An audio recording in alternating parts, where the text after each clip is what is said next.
بیٹا رشتے کے لیے دعا ہے، رشتے کے لیے نماز نفل ہے. رسول اللہ صلی اللہ علیہ وسلم مشکل کے معاملات میں نماز پڑھ کے اللہ سے مانگا کرتے تھے. رشتے کے لیے اللہ کے سامنے آوزاری ہے، عاجزی ہے. رشتے کے لیے تعویذ بنانے میں تو میرے خیال میں ایسی بات نہیں کرتا.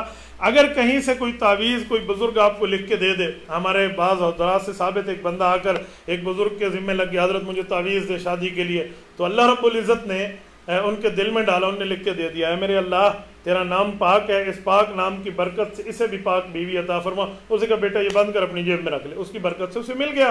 دیکھو ایک بزرگ کی چیز اسے ملی ہے اور اس کی روحانیت کی برکت بھی اس تک پہنچی ہے.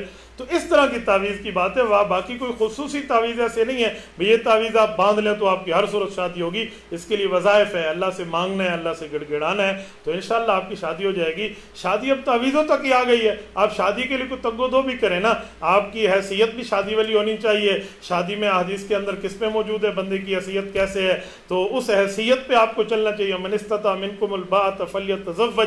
بیٹا اگر آپ شادی کی قوت رکھتے ہو تو شادی کرو، اگر نہیں رکھتے فمن لم یستطع فعلیہم بالصوم، پھر پیدر پہ روزے رکھو تاکہ آپ کی قوت شہوانیہ ٹوٹتی رہے، سیکچول پاور ڈیزالو ہوتی رہے بغیر کسی جگہ استعمال کیے. تو اس کے لیے یوں شادی کی ترتیبیں تو ہیں، لیکن اگر آپ کے پاس ہے معاملہ تو پھر آپ شادی شروع فرمائیے. بعض لوگ شادی شروع نہیں کرتے بلکہ کہتے جی دعا کرو. تو میں نے کہا کھانا اپنے سامنے رکھ کے بیٹھو، انگلی آگے نہ کرو، ہاتھ آگے نہ کرو، نوالا نہ توڑو، اجی دعا کرو کھانا میرے منہ میں چلا جائے، تو پھر یہی ہوگا نا. تو سادے بندے شادی کو رواج دیں اور بسم اللہ پڑھ کے آگے چلیں. جزاکم اللہ تعالی.